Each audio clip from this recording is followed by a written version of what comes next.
Iarahantsika mahatsapa eny anivon'ny fiarahamonina rehetra ankehitriny ny akon'ireo tambazotra sosialy sy ny antsoina hoe ara-nitatsaina voatr'olombelona na ny intelligence artificielle. Anisan'ny lahara-pahamehana ho an'ny eglizy izay mandray an-tanana sy mitondram-bavaka ny fanampiny zanak'olombelona izany amin'izao taonjobily lehibe izao, ka nanokanany ny volana aprily hivavahana ho an'ny fampiasana ny teknôlôjia vaovao. Mba tsy hisolo toerana ny fifandraisan'ny olombelona ny fampiasana ny teknôlôjia vaovao, fa hanaja ny fahamendrena maha-olona sy hanampy hiatrika ny olana ankehitriny. Tokony ampiasaina, ampihavana sy ampiray ny olona ny teknôlôjia, hoy ny Papa François, hanampy amin'ny fiahiana ny tranobe iombonana, hifaneraserahantsika toy ny piraitam-po sy fianakaviana iray. Hamafisina ny fananana kolotsaina tia miaona amin'ny hafa sy mandrava ireo sakana tsy ahafahana mifanatona. Raha ahena kokoa ny fifantohana amin'ny efijery na ny écran izay hita fa tafahoatra nefa miampanga ny olana anaty ainan'ny olombelona, dia anana fotoana bebe kokoa hifankahitana isika, hifaneraserana akaiky amin'ireo olona miaina, miome, mitomany sy ny sisa. Ny fijerin'ny fo no ahavitana izany satria ny fo mity ihany no mahafantatra ny fahamendrehana ao amin'ny olona rehetra sy mampandala ny soa iombonana. Mampanakaiky ny zava-misy marina ny teknôlôjia vaovao, ka tokony hoentina manome tanana ireo osa sy mahantra indrindra ary manatsara ny fiainan'ny marary sy ny olona manan-kilema. Manaraka izany dia ilaina mandrakariva, hoy ny Papa François, ny mampivelatra ny saina tia manadiady sy mitsikera ny teknôlôjia ampiasaina.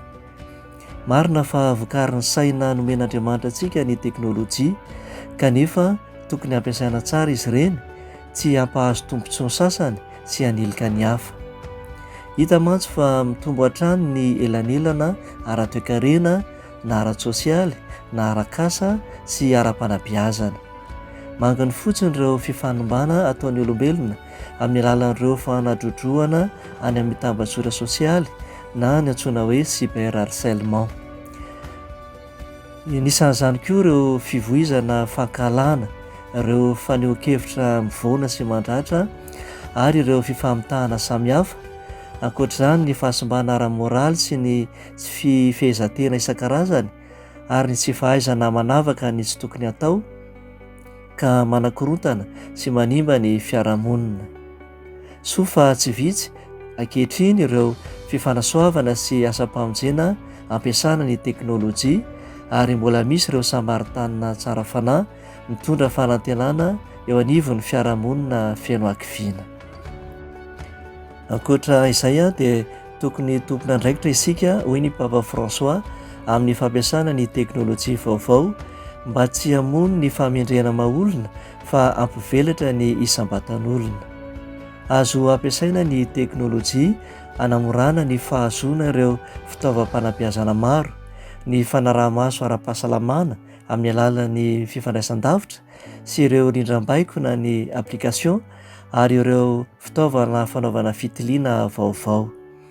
Azo atao ny mirahina amin'ny olona rehetra na aiza na aiza sy miara-miasa ao anaty tambajotra. Azo trandrana ihany koa ny teknôlôjia fanodinana ireo angovo azo avaozina sy ny sisa. Arak'izany ny teknôlôjia dia fitaovana azo hamahana tsara ireo krizy ara-tany toy ny fahantrana sy ny fiovan'ny toetrandro. Ary farany dia tokony hanana fomba fijery sy fomba fiainana maritra isika. Amin'izao vanim-potoana ny internet izao dia very ny faharetana, ny fanenjehana ny anio sy ny ambanimaso no mameno ny fosiny saina, zary adino ny ampitso sy ny hoavy lavitra, sorena lava sy tsy mahay mandevitra ny olona, tsy afa-po ary lasa maherisetra fahatany. Kanefa fahavoazana lehibe no aterak'izany manomboka amin'ny tsy fisokafana amin'ny hafa. Avy amin'ny zavaboary ihany koa ny teknôlôjia, ka tsy tokony hanimba ny zavaboary ny haviany, fa vao mainka aza tokony hiay azy ahafahan'ny teknôlôjia mivelatra hatrany sy mampivoatra ny olombelona izay nanao azy ihany. ary indrindraindrindra anomezam-boninahitra ny izy pahary amin'ny alalan'ireo talenta sy ny fahaiza-mamorona avy aminy. Fomba iray miendrika tokoa izany ahatonga antsika ho mpivahiny ny fanantenana entina mamaly fitian'Andriamanitra ao amin'ny fon'ny Jesoa izay mampianatra antsika ny fangorahana sy ny famindrapo.